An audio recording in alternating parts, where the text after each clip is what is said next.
Good morning. Welcome to Exploring Economic Development with MEDC. I am Meredith Harris, and I am joined this morning by my co-host, Jill Roberts. Good morning. Hi, good morning. How are you, Jill? I'm excited. It's a special day. We have a great podcast.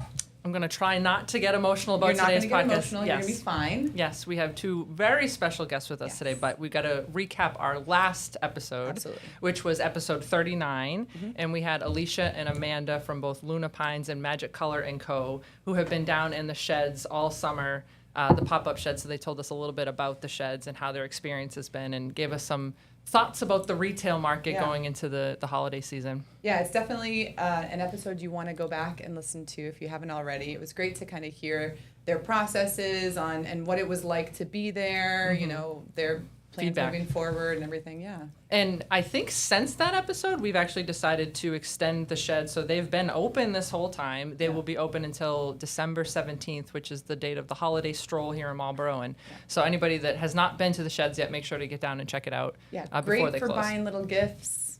All good stuff down there. I've got some like clever printed, kind of tongue-in-cheek, funny saying posters. Perfect for you. Perfect for me. Love it. Every time I take my daughter there, she's like, "Oh, Mama, I think I need this jewelry." I'm like, "But do you?"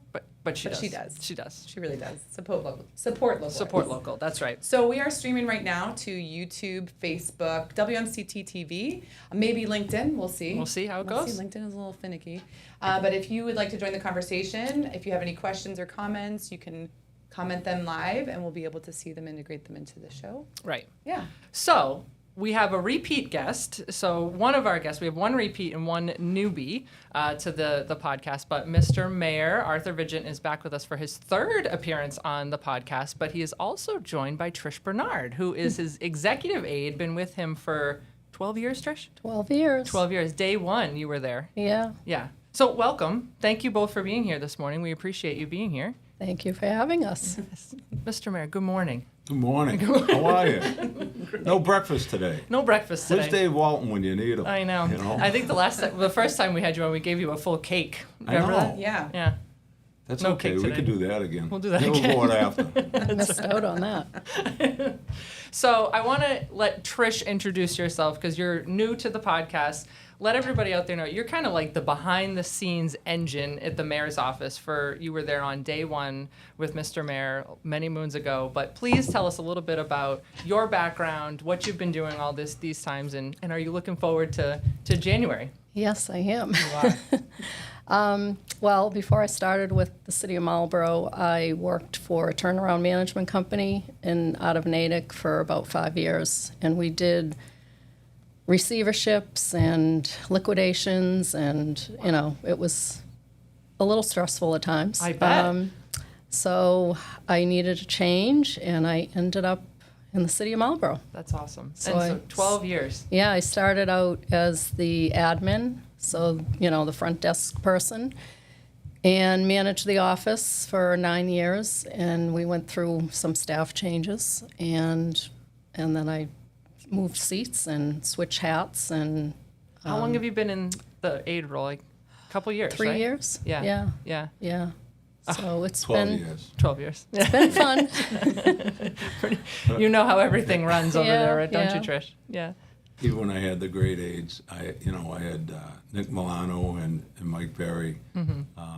It was just a great team. It really was. They all worked together and crossed over a lot of roles quite often. So. And everybody stays in touch. Mike was just in town yesterday, and Yeah. you've had a wonderful team over the years. Yeah. Yeah. No, really have, and we've had some people in between those that really did a good job. Just wasn't quite the fit, but Right. you know, we've done well with all the people that we've Yeah. had in the office. Yeah, it's been a good run. Right. We've had fun. So for those who might not know, I don't know if anyone watching doesn't know, but you are retiring at the end of the year. I'm retiring at the end of the year. So stepping down as mayor after 12 years. 12 years, January 1st. 18 years prior to that as city council, so 30 years in municipal government. We had horse troughs on the main street. Cars were just being invented. Yeah. It's come a long way, right? Wow. And now we're redoing the road. It looks a little bit better, right? Yeah, we've done, You've done a it's lot. kind of funny because I've asked for an update from department heads on what we've gotten done over the last 12 years. And we got a report from DPW. We've done 55 miles of roadway in the last 12 years. We've replaced 45% of the entire city roadway.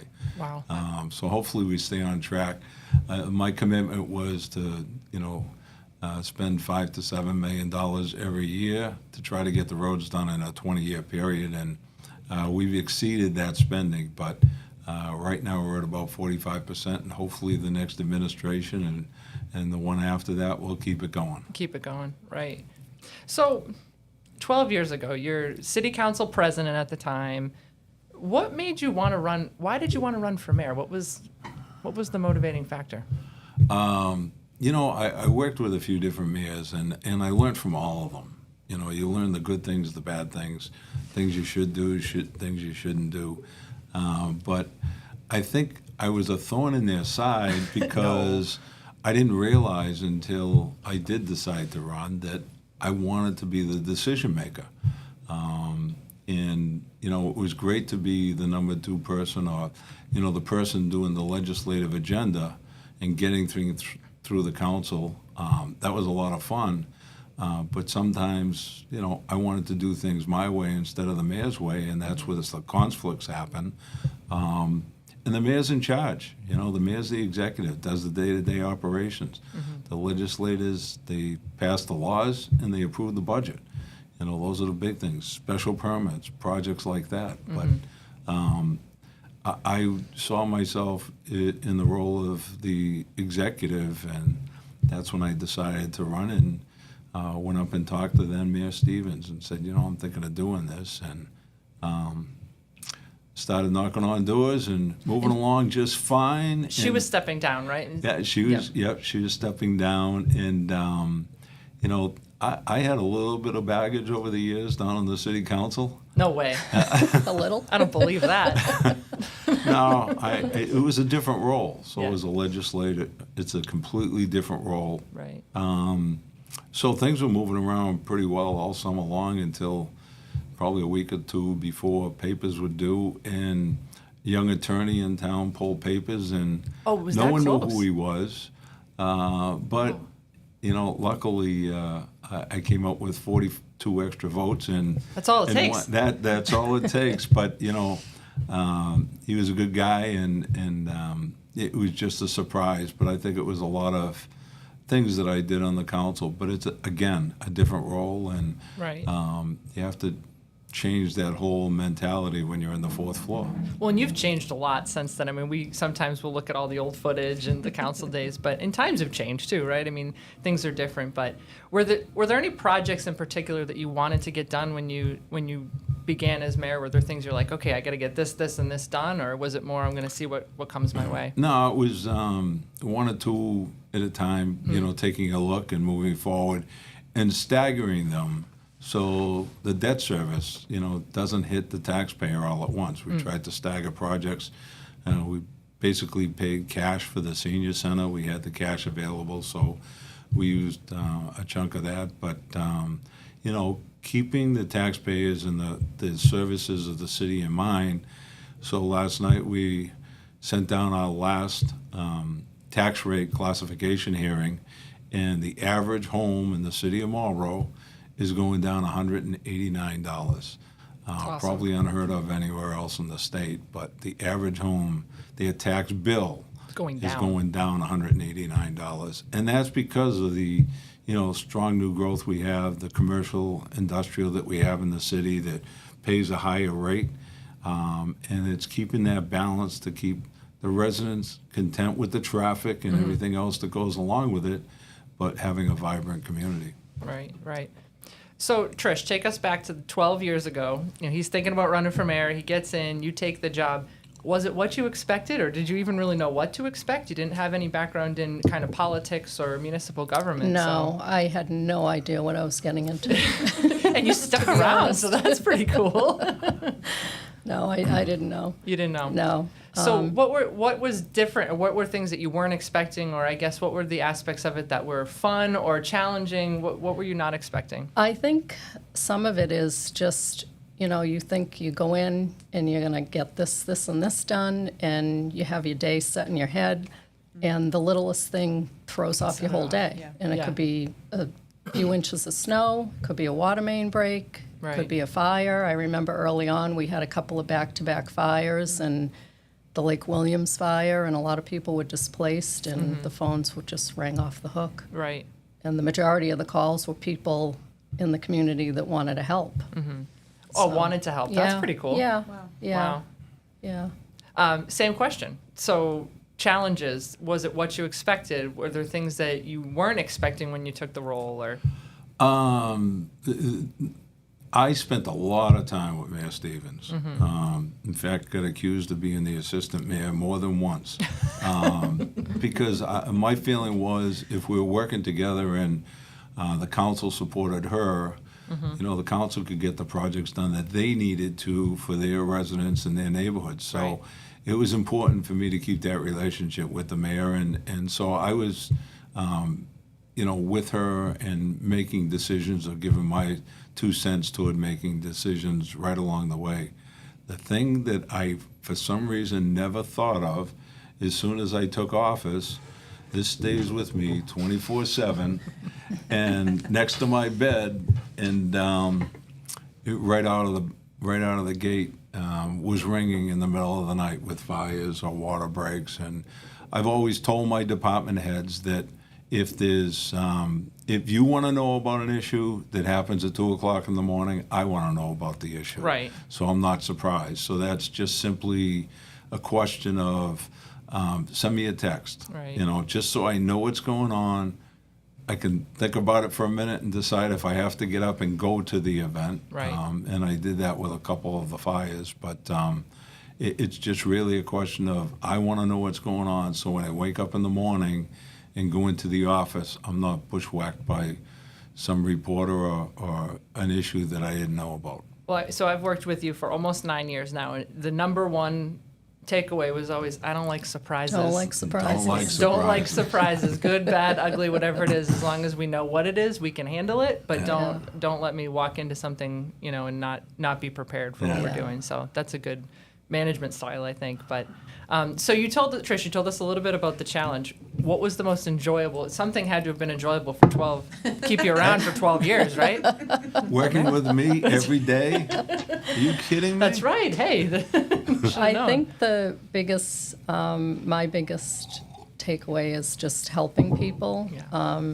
and people that have legitimate problems, being able to help them. And a lot of times it might not even have to do with anything with the city, Right. and they just need a source to go to, and they don't know. Right. So, sometimes it might take a little research. And the other thing, too, is that when you think you've heard it all, you haven't. Something else that comes along. There's always No, something. no that day is you- the same, right? Right. Yeah. There's always something that will surprise you, and geez, we've never dealt with this before. But we'll figure it out, right? Yeah.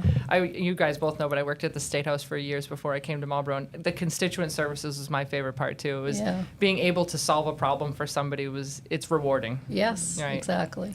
Yeah. So, Mr. Mayor, you have made economic development a priority of yours over the last 12 years. Why did you do that? And as we know, we talk about economic development all the time on this show, but economic development in Marlborough is so different than it is anywhere else in the Commonwealth. And I think a lot of people look to us to say, like, how are you doing it? Why are you doing it that way? But then look at the success that we've been able to have because of it. So, but you guys were all at the forefront of that. And so why? Why did you think about that? Well, obviously a CPA by trade, so I kind of understand the business a little bit. Maybe sometimes not as much as I should, but I try. And so for 18 years in the council, I was doing a similar role in supporting the business community, different role. But I remember when the first TIF came to the city for 3Com that went into now the campus. It was very controversial. No one knew what it was. It was a new program in the state. And it was the largest one in the state at that time, I believe. We had state officials down here at the council meetings ready to answer questions because we were all going through this together, and the state was learning as much as we were. They're still learning every day. They're still learning. I don't know. I think we should teach them about TIFs anytime they want to learn. That's but right. No offense. So that was the first one, and TIFs are an interesting thing. A lot of the companies, it's not the TIF itself that's Right. important. It's the appreciation for you coming to their community. Right. And it's a small number. And a TIF, all it does is changes the increase in taxes that you're going to get over a number of years. Right. So now we have the campus up there. And again, that TIF just expired a couple of years ago. It was a long TIF. It was a 20-year TIF, but it expired a few years ago. And, even if the whole thing was vacant, which it's never been, if the whole thing is vacant, we're getting the tax revenue from that building. Right. And maybe it's not, 100%, maybe it's only 70%, But but that's it's only for a short 70% period of more time. than we were going to get if there was no building there. Right. And if they don't provide the jobs, way back in the middle of these, back when I was on the council, I implemented a clause that said, if you only create 3/4 of the jobs, you only get 3/4 of what we agreed Of your to. savings, yeah. If you get 10% of the jobs, you get 10% of what we agreed to. If you don't bring jobs in, you don't get anything. Right. So, we had a property down at Crowley Drive Right. that was there for a couple of years vacant. We gave them a TIF because they were moving over from Framingham. The building was there. We it were was vacant receiving the land. tax revenue. There was no tax incentive given back to them because there were no employees there. Right. So, and it was an education process for probably 10 or 15 years while I was on the council. It worked pretty well, and now it seems like we got to start that education process again because there's still that question of we're giving money away to these businesses, and it's we're just not true. Well, and a lot of it too, like the tips are a big deal in theory to the companies, again, because it's a partnership. You're creating a business-friendly atmosphere. They know we want them here. But then the other piece of it too, which I think is even bigger, is the stuff that Trish helps us with on a day-to-day. Like if a company calls and says, hey, I need help with my permitting, or I've got this type of an issue, or the water. So that's what we call Trish immediately and say, hey, Trish, can you help us navigate through the city? And so, I know you deal with that kind of stuff with us almost on a daily basis. We're dealing with that kind of stuff. Yeah. It's probably a pretty big volume of what you guys are doing over there. It is. Just yesterday, I think I talked to Ellen Carlucci. I know she's listening in today.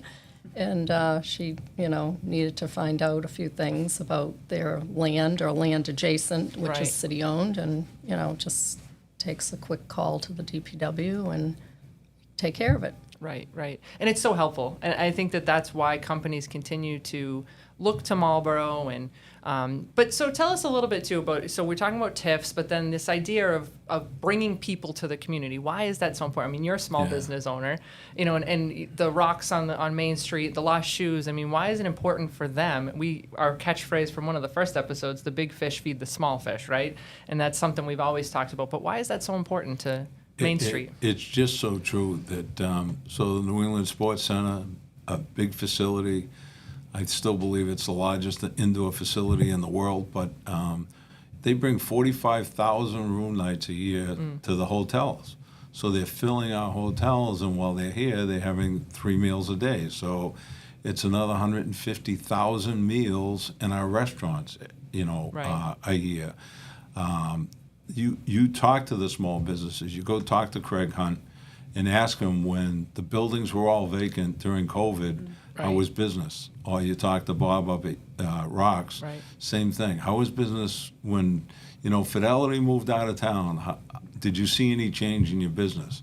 And they'll tell you outright. It's amazing. They obviously have all their regular customers, but it's that additional customer that is coming there for years that they don't even know, that works at Fidelity or wherever.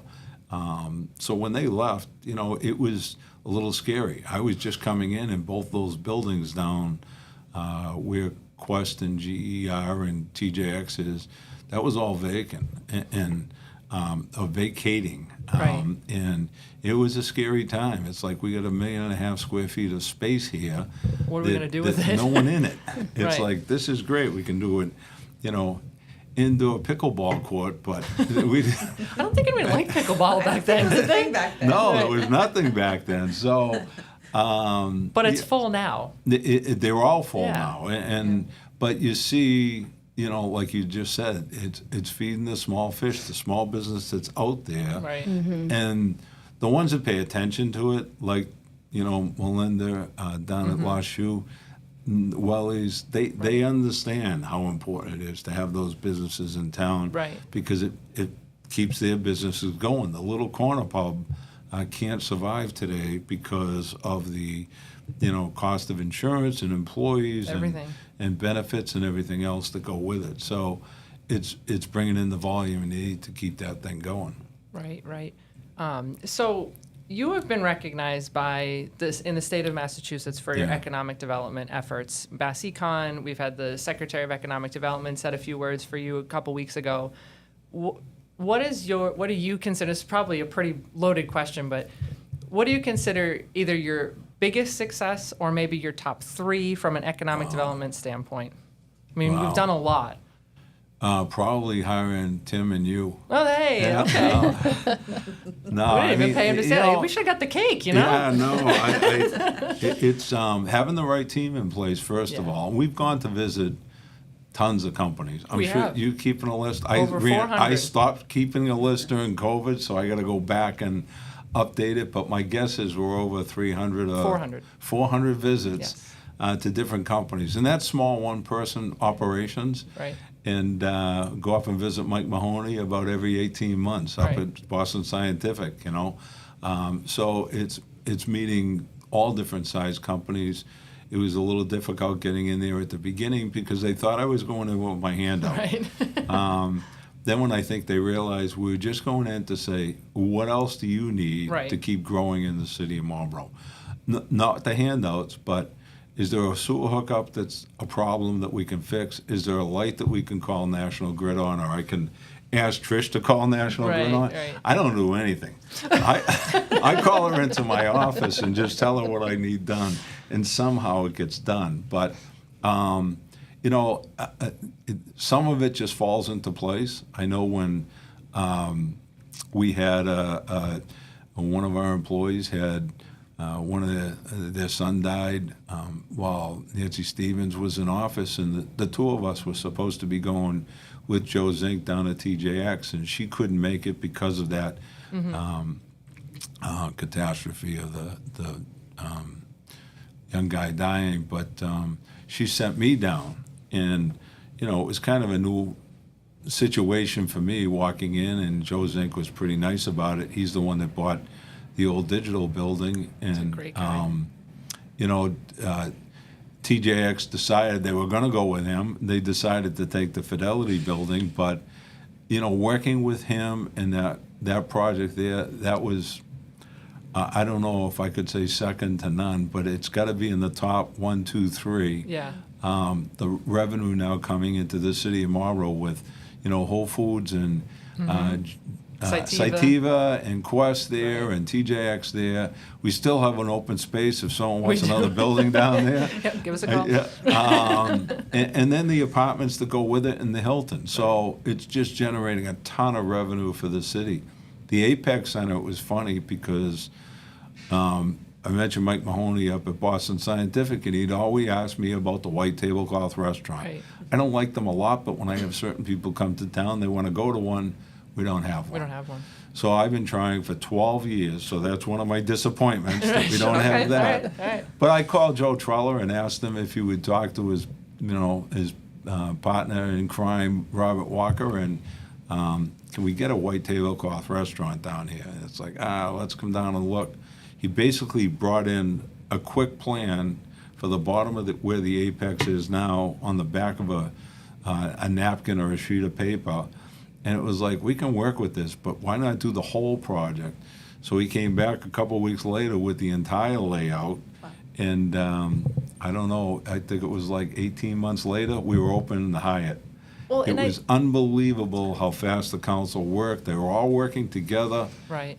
There was no, people talk about what phase went up first. There was no phases. There was one phase. shot, right. It was just like, get the project done, 11 buildings built, and So that was fantastic. That was just. So Robert came in. It was like because that was when I came in, and it was probably 4 or 5 years into your administration, and I think it speaks volumes, though, that because you built a business, and I think in your first 100 days is when TJX kind of, that whole thing came to fruition, but you started to build a business-friendly reputation for the community, and that kind of, it spreads, and people start talking, and throughout I just said, throughout the Commonwealth, you're known as business-friendly. People do talk to each other, and developers want to invest in communities that they know are business-friendly and want them, to your point, a good partner.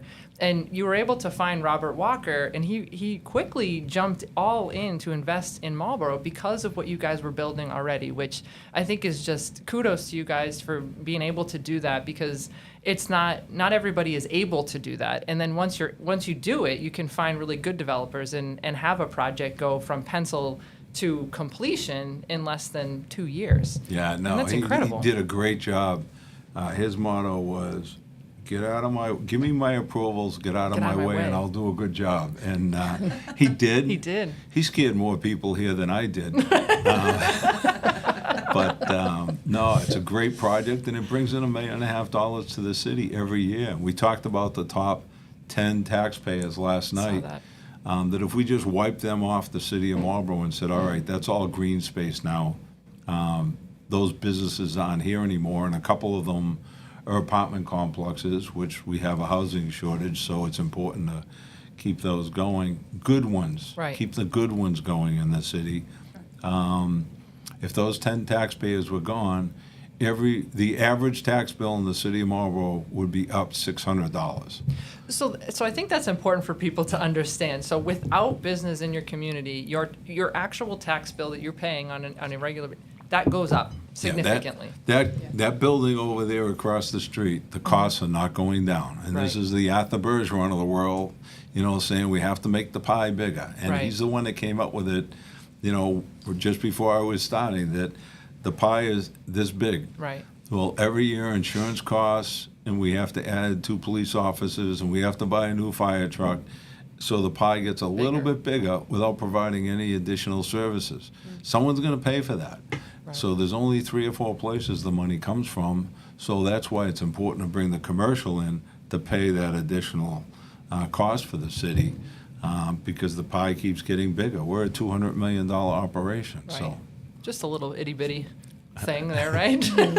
So on that note, it's important. So the attraction piece is huge when you have vacant buildings and you're trying to bring people in. But then it switches to a certain degree to the retention. And Trish, since you took on the aide role, you've been coming with us to some of the business retention meetings where we're talking to companies. And have you found that interesting? Was it what you thought it was going to be? Or oftentimes we hear from the companies and we're shocked at what they come up with. Yeah, I mean, some of it is just, we think about the economy and everyone's having a hard time finding people. And when we went to visit Lifeline, I mean, their biggest issue is finding good quality people that want to work. Right.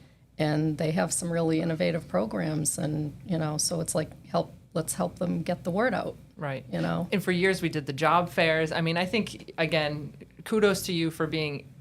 You almost you give us enough rope to hang ourselves. like we do really cool things at MEDC that nobody else is doing. But that's kind of the beauty behind it, that we're able to kind of try different things. And I mean, over the years, we did the Zagster bikes. Those were really cool. We had the job fairs. We just recently launched the commercial, the Phantom Gourmet partnership. I mean, all things that have been huge successful projects. But because you guys have had the foresight to kind of give us the ability to be a little risky and to be unique, which is cool. And it couldn't have been done without the funding. Right. And I kind of credit Arthur Bergeron and Richard Tominick on that, because they worked on then Council President Vigeant for well over a year about, accepting this local rooms tax just to fund economic development. Mm-hmm. And I was not much for new taxes, but they finally beat me down enough to propose it to the council, and I think everyone looked at me like I have 4 heads. Crazy. Why is Vigeant proposing a tax? Is he getting this new job? What's going on here? But it's been such a huge success, and the money we bring in from just that little optional rooms tax, is tremendous, and that's what funds this organization. It's not going out, the chambers struggle sometimes because they have to hit businesses that sometimes aren't doing great for their dues every year, and they have to generate so much money to be able to do stuff. So you're always out there trying to, shake the can a little bit, and you don't ever have to do that. And I still believe there's one event that was sponsored by somebody, and no one's found it for me yet. think But so. we do not solicit from the companies, and you have the funding in place that you don't have to do that. Right. When different ideas come in, we may have to shuffle money around from one project to another, but whether it's the shuttle or the Phantom Gourmet or even the sheds that we have Pop-up now, sheds. it's. And by the way, those can stay open till January 1st, as far as I'm concerned. there's If no it's snow, working, right? they can stay Yeah. open. Yeah. You know what? DPW knows how to work around them. So, Okay, all right, you heard it here first. I'll figure that out. But they've been a success, and Right. hopefully it's added to next year where we have a bigger program down here. So. Right. They've, again, just cool stuff. And so the beauty of those two, like when we have such a great team here, and whenever everybody has that same mindset of, well, we'll figure it out. We're going to get it done. And when we thought about the sheds, we didn't have it in our budget. So Lindsay went out, found a grant, just makes it happen. And we've done a lot of cool projects like Yeah. that, just different things. And the outdoor dining was a huge undertaking, but all these things that really make the entire economy and make it a really good place to want to invest. And you guys have done a real great job with the food truck festival. yes, thank you. We were talking Yeah. about that yesterday, Yeah. where it started off, years ago, trying to get one going, and we really kind of have hit the sweet spot where Yeah. it's a great event. And again, the whole purpose of it: bring people downtown, support Right. the businesses down here, Right. and get more foot traffic and more people out shopping and doing those things. Yeah. Yeah. Okay, so we're running against time. This always happens. We talk. We have so much fun. But What do there's you mean? one. I have 27 more days. There's plenty of time. We could do this all day long. It's fun. So there is one other project. So the two in like the most recent years, Andy Montelli's project, that was a really great project as well. Another developer, top tier that you want to bring to your community. But Andy's one of those guys that says he's going to do something and does does. it. There's certain ones that come in and you start questioning everything they do Right. because they don't necessarily come through with what they promised on the last project. Right. Andy's one of those guys that, if he says he's going to do this, he's going to do this. Right. We had the ball down there That's this great. year, and I think I'm not sure if that was for our benefit or his benefit because he showcased Amazing. a beautiful facility. Anyone looking for an apartment needs to go down and take a look at these because they are beautiful. He's got all kinds of amenities down there. He did a fantastic job for us. Well, and he worked really well with with Priscilla at the Conservation Commission. Yep. There's all kinds of intricate pieces to that whole project that you go all through the trees. This I found really interesting. There's complete Wi-Fi in all of the trails that go from each part of the project to the next. So, and Andy says, if you want to go work and walk and get in a hammock along the trail and do your work from there, you can. It's all fully Wi-Fi, which is Wow, really kind of cool. I didn't know that. Yeah, isn't that neat? Yeah. Yeah, it's really kind of cool. So that project, I think, recent years was really cool. And then the Lincoln Mechanic project, that's another one that, hats off, what an incredible project. I really should have reconsidered running again so I could do the ribbon cutting. cutting here because that, it's one of those projects that unless you've been here your whole life, you don't appreciate quite as much because when they tore down the train depot, it was a big deal for the city. It was one of those, historic buildings that is gone forever.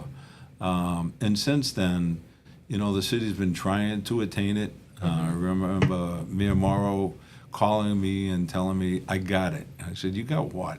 He said, I got Neil Facile to agree to sell us the corner lot at Mechanic and Lincoln.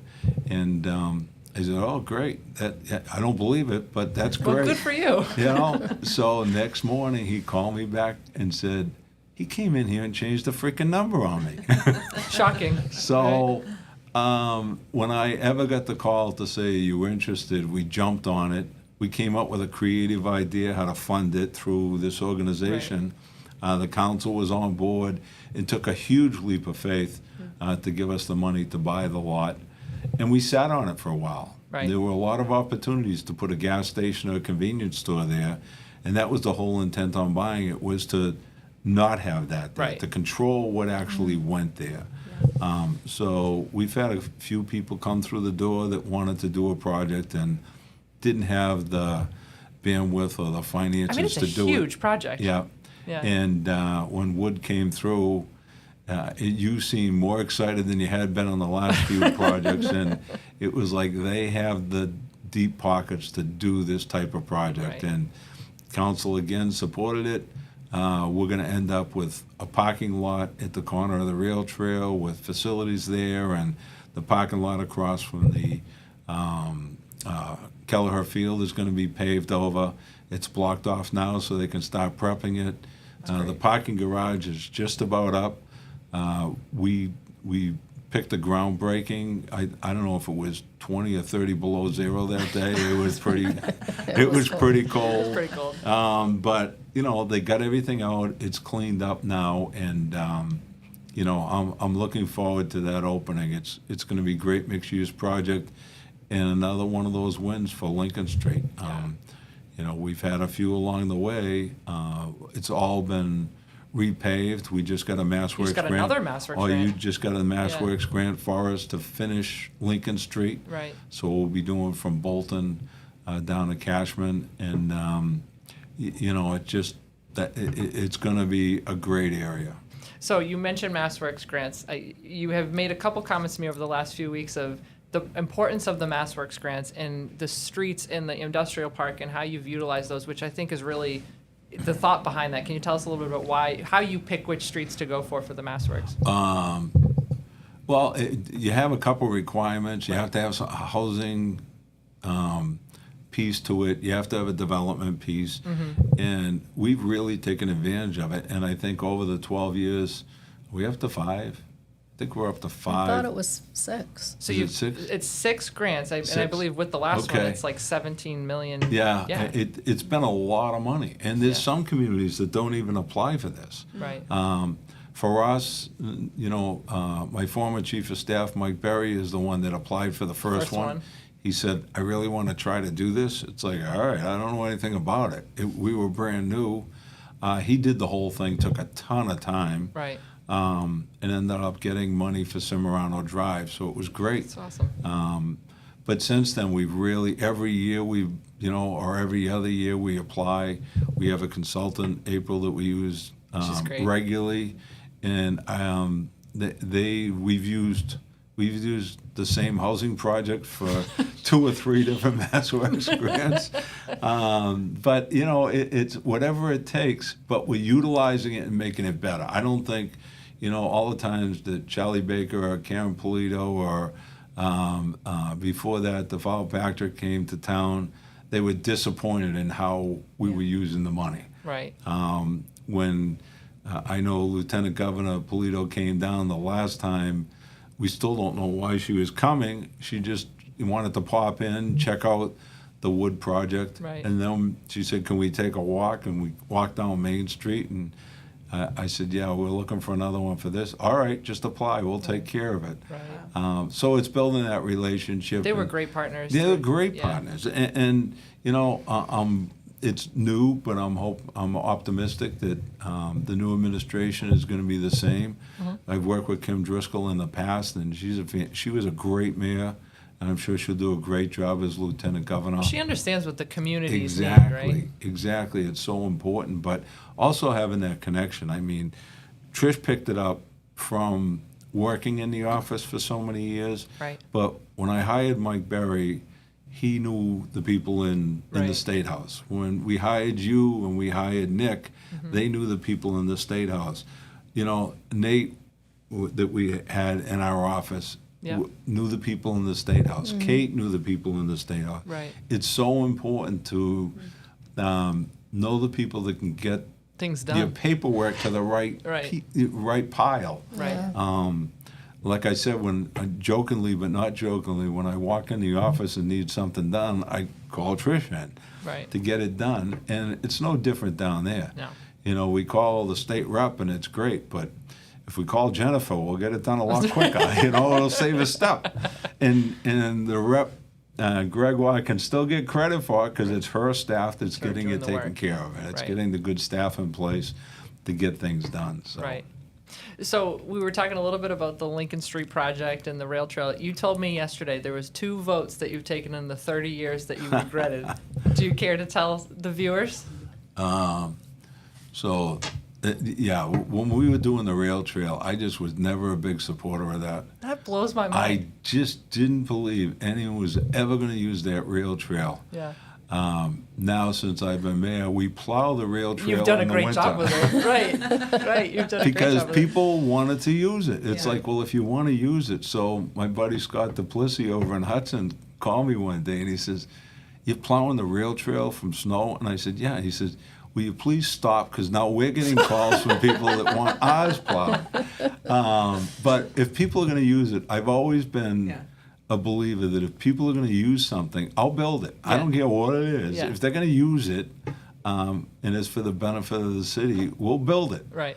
So that was one that very disappointed I didn't support that. I just didn't believe anyone was going to use it. Well, it seems like you made up for it, though. No, You maintained it it's over the great. years, right?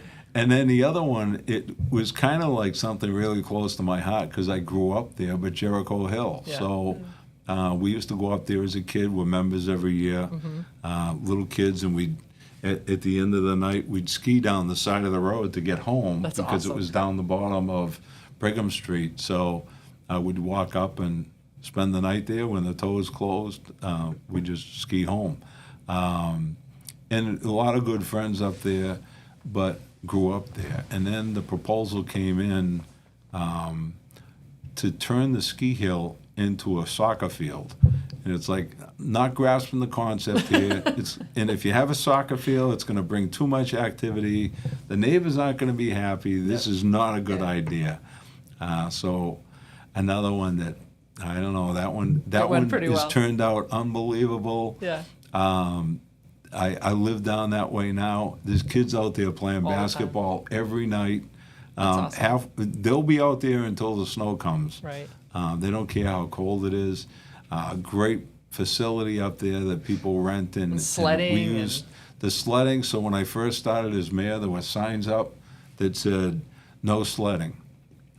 So I said, take the freaking signs down and turn the lights on at night so people can slide. use the hill. Yeah. And every time there's a snowstorm, he always drives by and takes a picture I and know. sends it, so we got to post it on Facebook. That's right. I Make sure tell people them, know. Jericho's open for business, Right. and you go up there the day after a snowstorm, and it's Packed. Yeah. We haven't taken the kids yet, but I think this is the year. So my only 4 years old, so we'll see if she can make the hill. But I think she'll be okay. Well, I think, too, the rec department has, during school vacation week, Yeah. I think they pick a day or a weekend Yeah. or For little something, and they kids. bring a Serve truck hot down and chocolate. serve hot chocolate. Yeah. and- No, Yeah. it's been good, and So it's it's one of the nice. first places plowed in the city. I want to plow it so people can So they park can there. do it. So, We have a question, but before we get to the question really quick, so you're talking about if people will use it, you'll build it. We have a boardwalk going in on the Yeah. lake too, right? That's pretty cool. And you just did deck hockey too. it's we're trying to jam these last few things in before we leave. We just finished a mural on Maple Street that Amazing. came out phenomenal. Yep. We have a smaller mural At the up beach. at Memorial Beach, which was the best project. Got more positive, compliments on that, and Yeah. that was one of the first things we did. Deck hockey. We got the building. We got the rink set up. Mm-hmm. We're waiting for the scoreboard. Someday DPW will get that scoreboard put in for me. It better be in the next 3 weeks. So that's been great. The boardwalk was something I tried to get going 12 cool. years ago.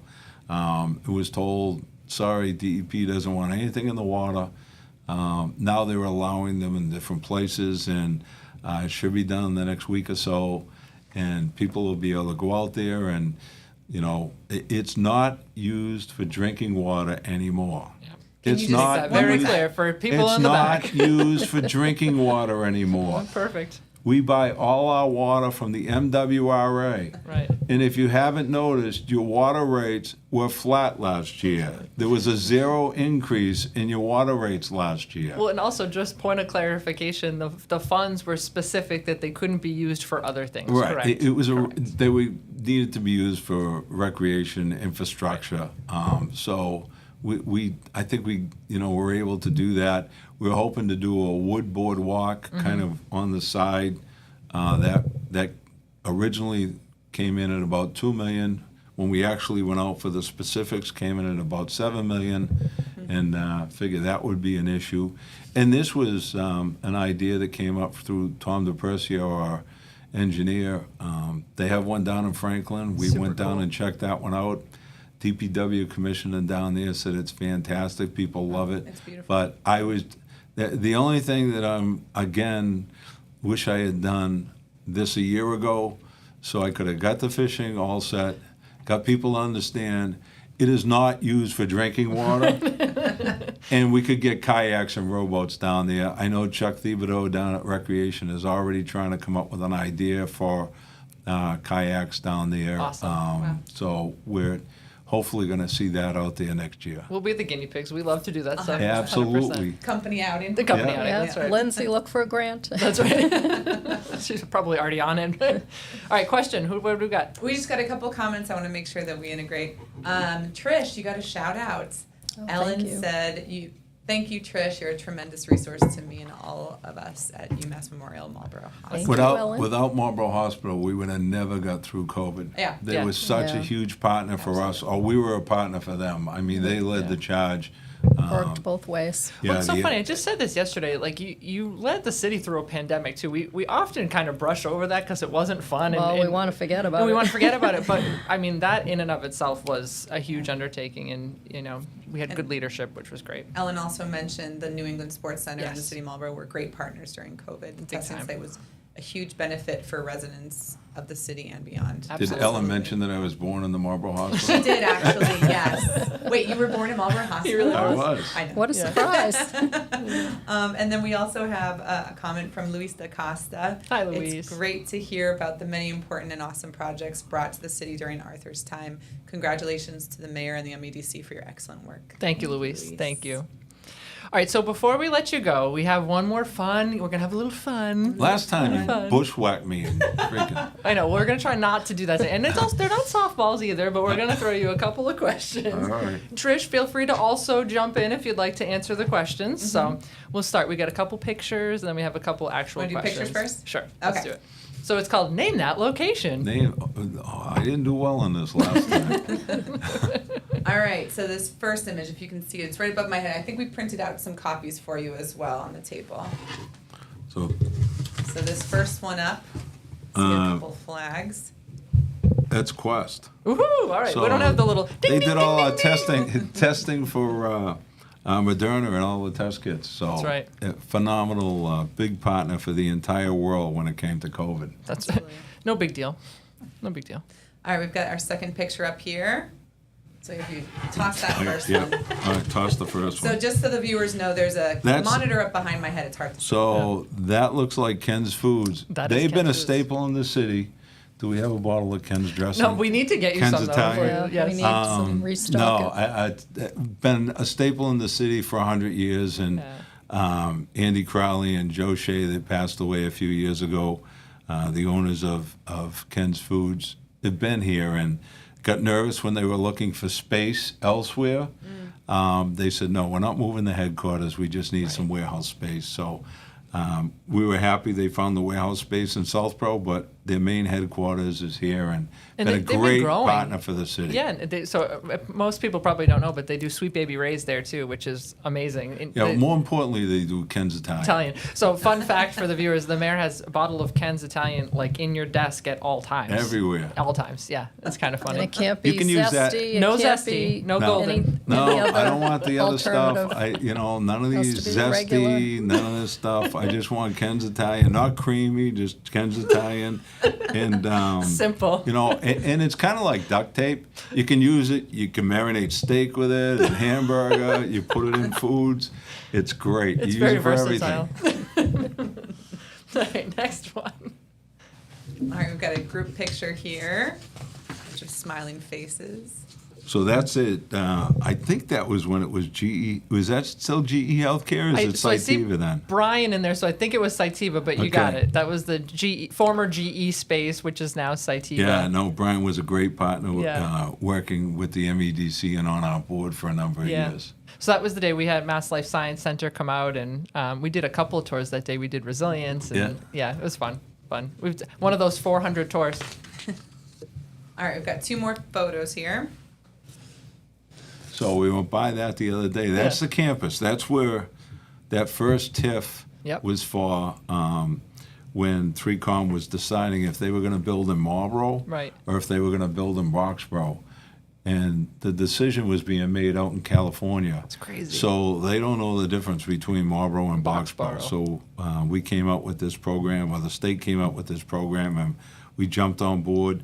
Right now we have BJ's in there, Hologic's in there. They just did a parking garage there, and they have plans to really blow it out with 3 more buildings, and we're hoping they do that. Yeah. All right, we've got one more photo. One more photo. Beautiful. That's Boston Scientific overlooking Fort Meadow. Ding, ding, ding. So I mentioned Mike Mahoney. He's been a great friend to the city of Marlborough and working with us. I think one of the funniest things we keep saying is so we try to see Mike Mahoney like once every 2 years, and after COVID, things have changed so much, and I think one of the biggest things we noticed, we're going to Boston Scientific, we get all dressed up, and you get the tie, and you walk in, and Mahoney is like jeans and sneakers, and so we're like, oh, the world is changing. Sure is. It's us. We're the old I had fogies, a suit and a tie on every day up to COVID, and then stopped wearing the suit and the tie through COVID because no one was coming in anyway. It was just Trish and I didn't miss a day. Trish was there every day with me through COVID. It's incredible, Trish. So we didn't have to quite dress up as much. Right. So the tie goes on when I have to put the tie on. But Well, my favorite outfit of yours is the school opening day. I have outfits? Yes, of course. You didn't know that. We don't talk about that ever. But a school opening day, I think it coincides with a golfing event. Oh, God. It's great, because you always expect Mr. Mayor to In a suit. present. But he... It's not great because I hear about my freaking shirt every year.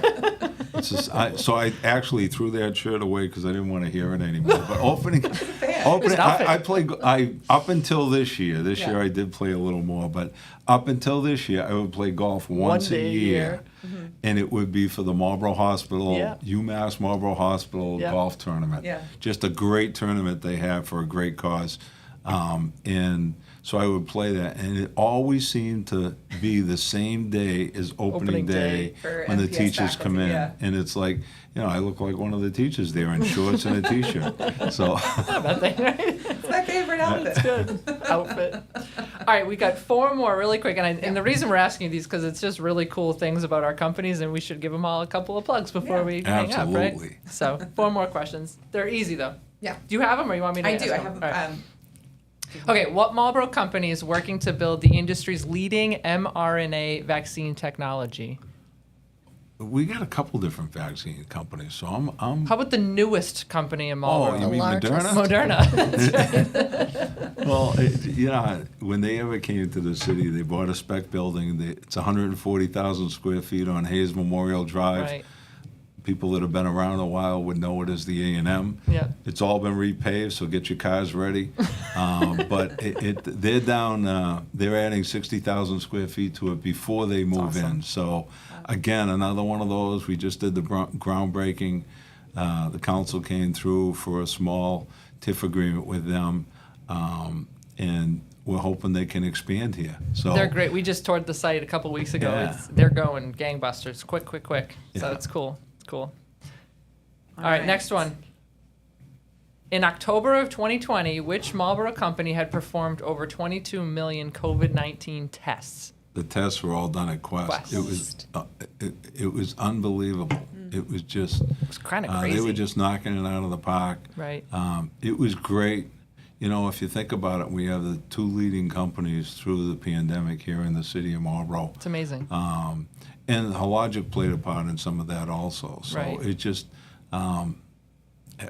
we've been really, really lucky. When you go to visit the companies, it's amazing what they do. Even the smaller ones. I think we talked about yesterday.